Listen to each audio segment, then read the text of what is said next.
Bom dia, meus queridos irmãos. A paz. Gostaria, nessa noite, de trazer para os irmãos, né, uma reflexão a respeito do último milagre realizado por Jesus, tá? Realizado na cruz do Calvário, que tenho certeza que os irmãos se recordam de alguma forma. Esse texto bíblico ele está em Lucas 23, de 39 a 43. Vamos fazer a leitura juntos? Bom, o texto diz o seguinte: um dos malfeitores crucificados blasfemava contra ele, dizendo: Não és tu o Cristo? Salva-te a ti mesmo e a nós também. Respondendo-lhe, porém, o outro repreendeu-o, dizendo: Nem ao menos temes a Deus, estando sob igual sentença?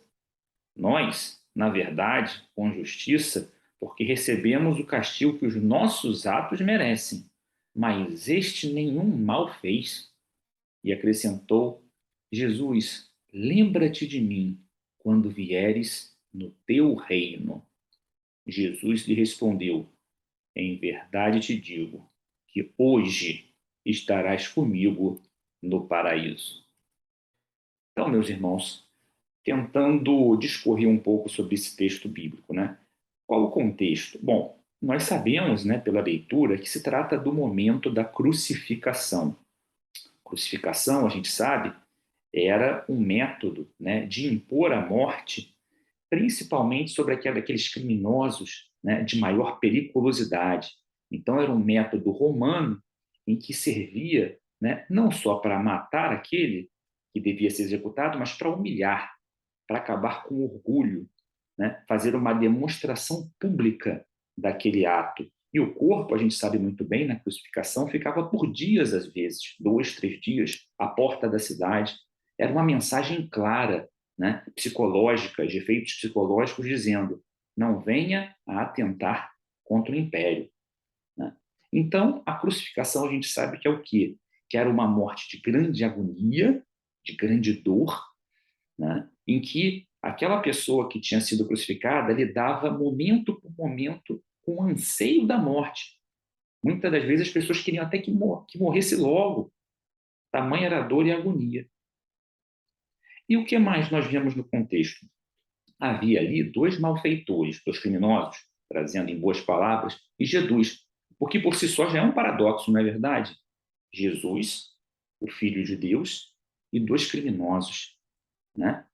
O que a gente pode dizer que há de comum entre Jesus e dois criminosos?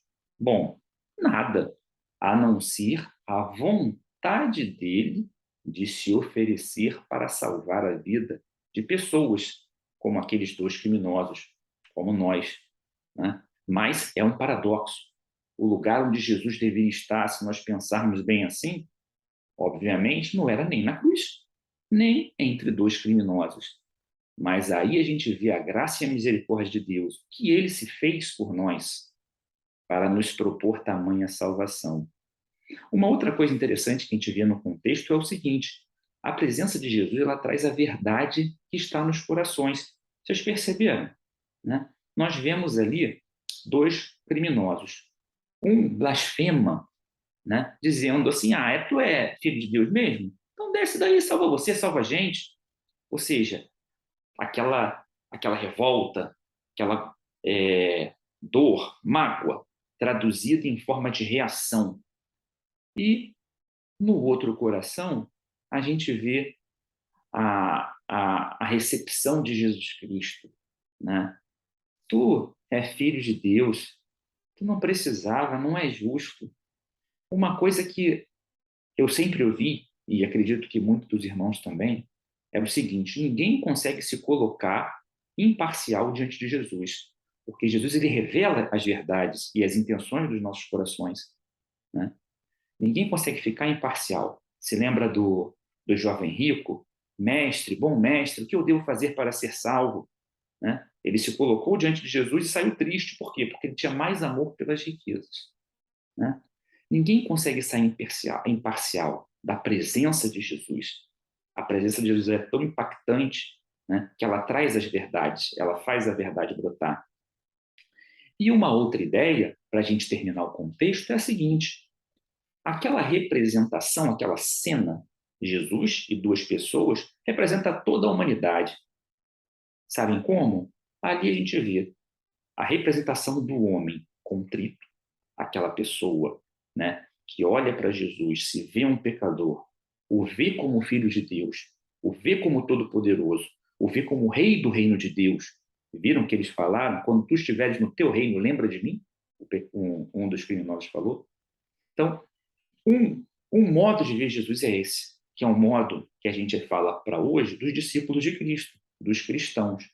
E o outro modo é aquelas pessoas que blasfemam contra Deus, que não acreditam em Jesus Cristo, né? Ou, ainda que dizem que conhecem, não sei quem é assim, mas aquilo não traz nenhuma transformação na vida dela. E, no final das contas, a pessoa termina por blasfemar. Ah, não é nada, né? Ah, é tão poderoso assim? Então por que existem guerras? É tão poderoso assim? Então por que crianças morrem? É tão poderoso assim? Vocês já ouviram isso, né? Bom, com certeza, ali tem a representação de toda a humanidade. Coração endurecido, aquele que não reconhece o seu pecado e o pior, blasfema, ou seja, atribui a culpa a Jesus Cristo, como se ele fosse o culpado pelos seus pecados. Né? Tira-me daqui. Bom, quem não deveria estar aqui era ele, né? Para começo de conversa.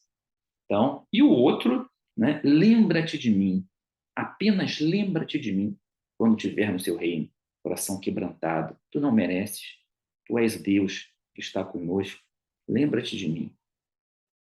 Essa é uma representação de toda a humanidade naqueles dois ladrões. Mas e aí? Qual é o milagre? Cadê o milagre? Será que esse milagre de Jesus na cruz nos impacta hoje? Né? Será? Bom, eu acredito que sim. Vamos dar uma olhada no ato miraculoso. Bom, o milagre. Né? A gente pode tentar dividir esse ato, né, em duas letras, né, em A e B, para compreender melhor ali. Bom, é óbvio que a gente vê que quem recebeu a ação do milagre foi aquele criminoso que estava com o coração contrito, porque o próprio Jesus falou: hoje mesmo tu estarás comigo no paraíso. Como que eu dividi esse milagre para a gente falar um pouco sobre ele? Bom, primeiro, a gente viu ali a restauração da vida, da dignidade. Vocês viram duas pessoas condenadas, duas pessoas em agonia, duas pessoas olhadas com desprezo, né? Falando dos dois, obviamente, dos dois condenados, duas pessoas às quais ninguém gostaria sequer de dirigir alguma palavra, né? Ter qualquer tipo de parte de comunhão. Jesus, naquele momento, ele, através da sua empatia, ele inicia restaurando a dignidade. Aquele que estava por morrer, e a morte era justa, porque ele era um criminoso, né? Ele recebe uma palavra que retraz novamente aquela pessoa, a sua dignidade. Ele era uma pessoa que tinha uma esperança, ele é uma pessoa que falou e recebeu o consolo do Filho de Deus. Então, o primeiro milagre que a gente vê, né, é que Jesus ele restaura a vida. Ainda que a vida humana, física, estivesse por terminar brevemente, porque era um ato de crucificação, ele não morreu que nem o outro ladrão. O outro ladrão morreu completamente desesperançado, morreu completamente abandonado, morreu completamente em agonia, morreu completamente em dor. Esse, o que conversou com Jesus, o que reconheceu Jesus como filho de Deus e que pediu para ele, para poder estar com ele com o coração quebrantado, não morreu dessa forma. Porque ele morreu tendo o Filho de Deus falando com ele, e ele morreu tendo uma palavra de consolação. Ele morreu com a sua dignidade restabelecida, com pessoa conversando com ele, não mais se achando, né, uma pessoa indigna, mas digna, porque o próprio Deus se dirigiu de uma maneira positiva para ele. Ele só pediu que se lembrasse, porque ele sabia que ele não era merecedor de nada. Ele era um ladrão, um criminoso. Mas a resposta de Jesus vai muito além. Ele dá garantia, ele traz novamente uma alegria. A gente vê entre aqueles dois ladrões duas mortes. Uma de dor, de pranto, de desespero, e uma morte digna, de alegria. Né? Para trazer por comentários, a gente tem relatos dos cristãos do primeiro século, né? Que aqueles cristãos que morriam no Coliseu, que eram devorados por leões, grande parte deles eram encontrados, os restos mortais, né, ali no Coliseu. Imaginem como, sorrindo. É, sorrindo. Né? Que provação, que morte. A pessoa passar por um momento desse sorrindo por quê? Porque ela sabe para onde ela vai. Ela sabe em quem tem crido.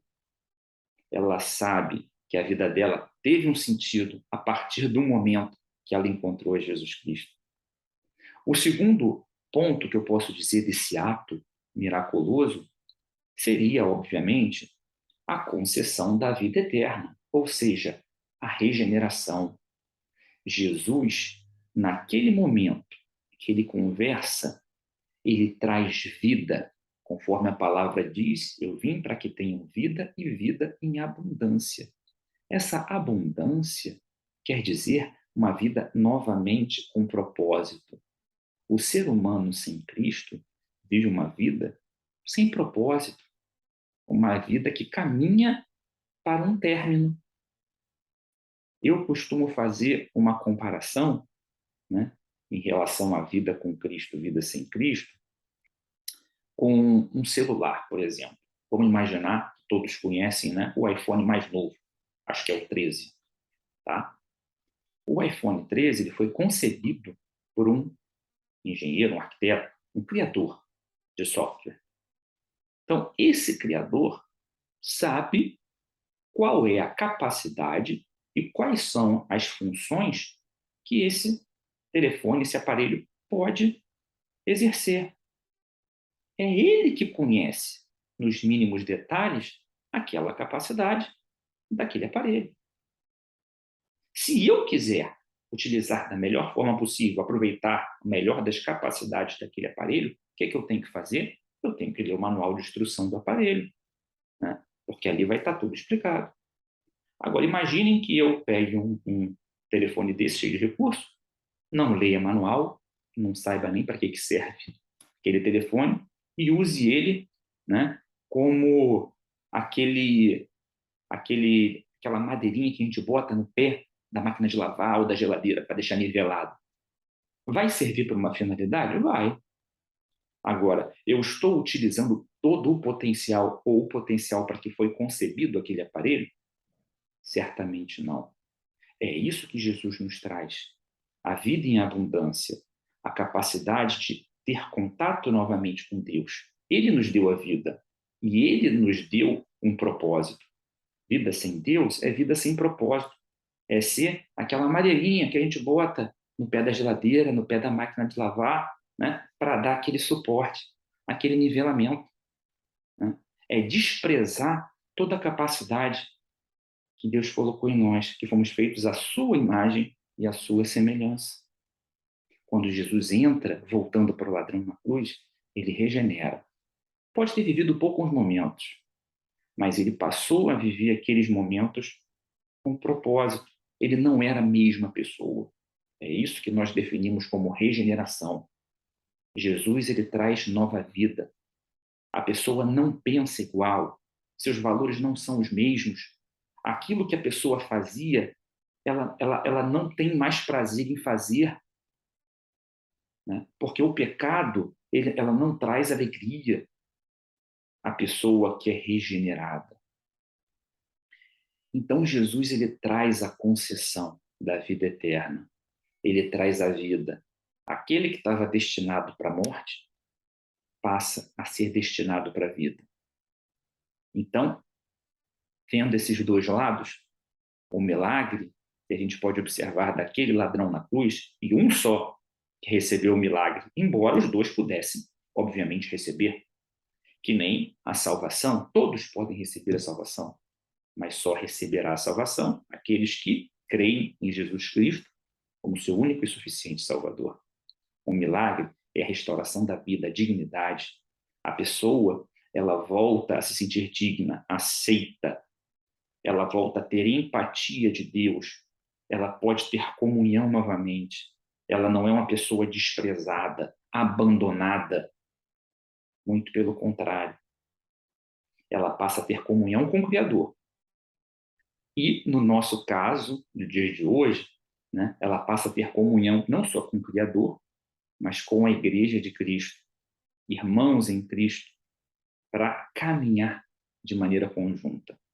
E quais são as deduções que a gente tira desse milagre? Né?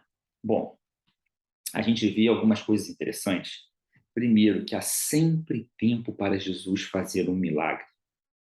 Existe um dito popular que fala: enquanto há vida, há esperança.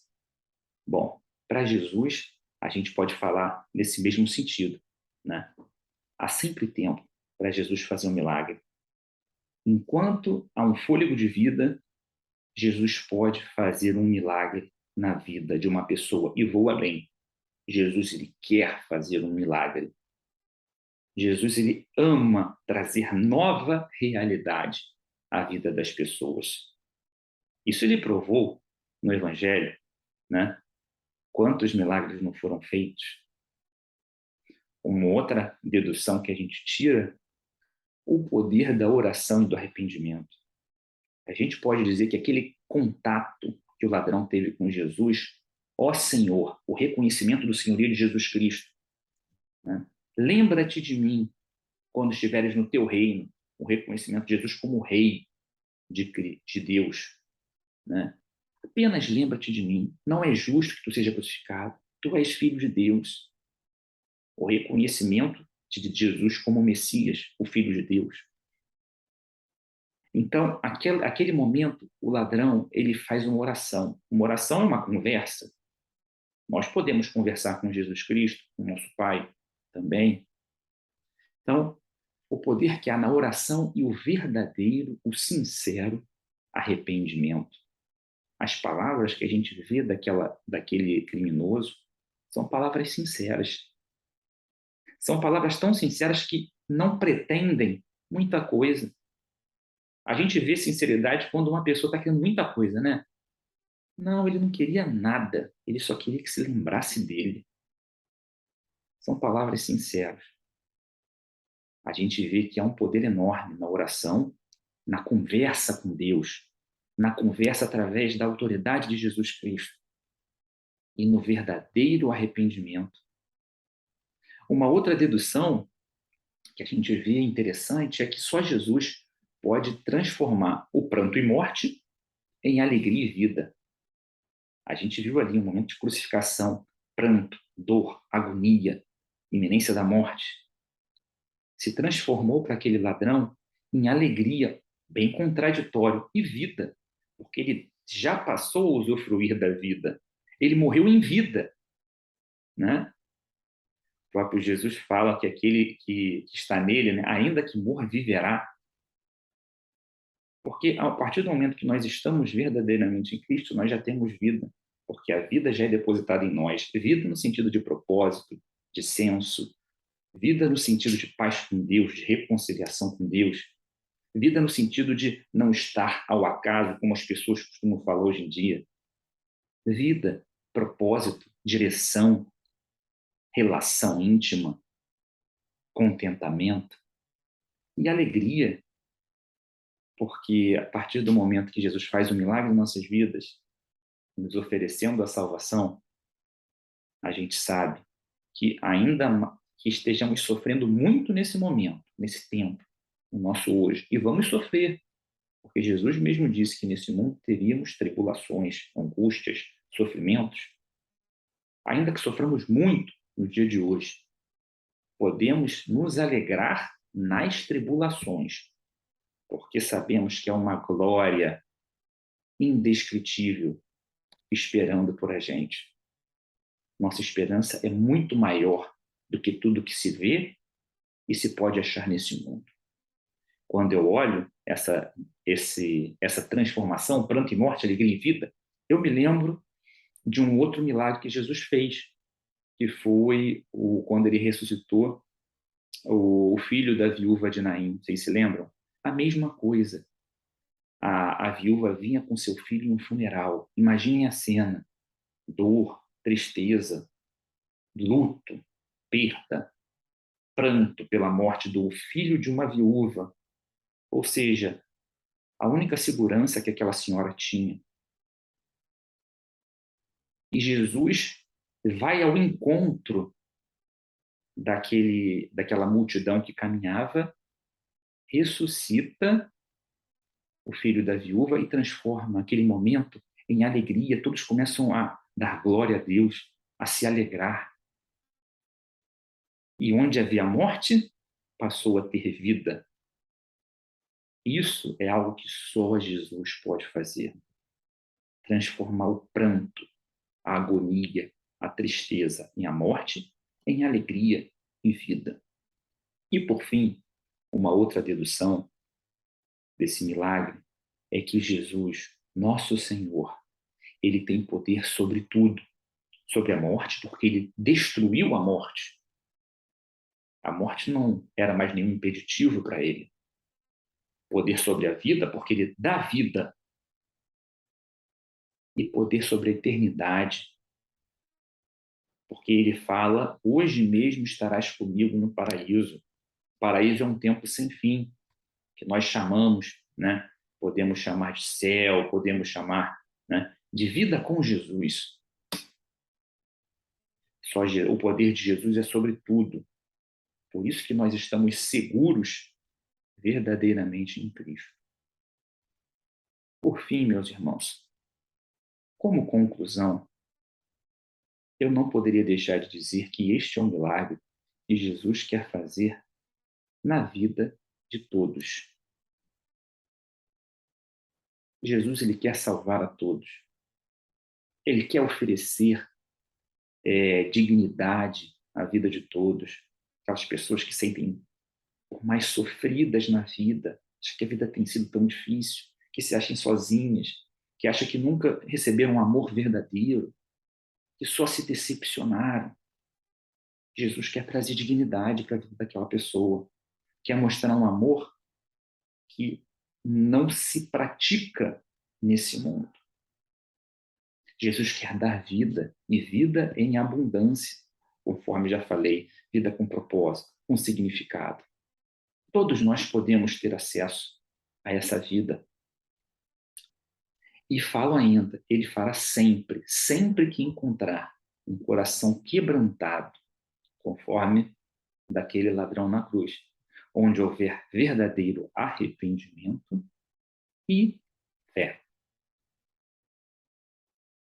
Jesus busca o verdadeiro arrependimento e a fé. Se houver essas duas condições, ele entra, ele vem e transforma o panorama que for. Deixo alguns versículos que colaboram com nossa conclusão. O salmista ele fala, em Salmo 37:5, entrega o teu caminho ao Senhor, confia nele, e o mais ele fará. Ele fará aquilo que é o sobrenatural, aquilo que eu e você não conseguimos ver. Mas ele fará, além de tudo, ele oferecerá a salvação. Ele trará a vida em abundância.